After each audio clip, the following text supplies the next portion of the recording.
अहिल्यानगरमध्ये HIV ग्रस्त रुग्णांची संख्या तब्बल इतक्या हजारांवर. अहिल्यानगर जिल्ह्यासाठी एक अत्यंत चिंताजनक बातमी समोर आली आहे.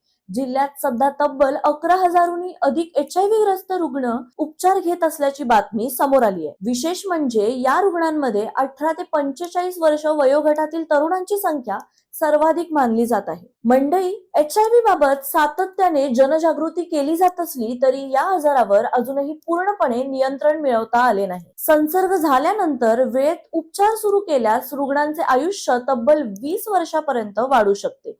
त्यामुळे पूर्वीच्या तुलनेत या आजाराची भीती काही प्रमाणात कमी झाली आहे.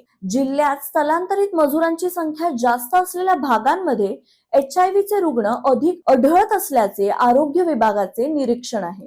तसेच शिर्डी आणि परिसरात दरवर्षी 40 ते 50 नवीन रुग्ण आढळत असल्याची बाबही चिंतेची मानली जात आहे. जिल्ह्यात HIV समुपदेशन आणि उपचारांसाठी 17 एकात्मिक सल्ला व उपचार केंद्र कार्यरत आहेत.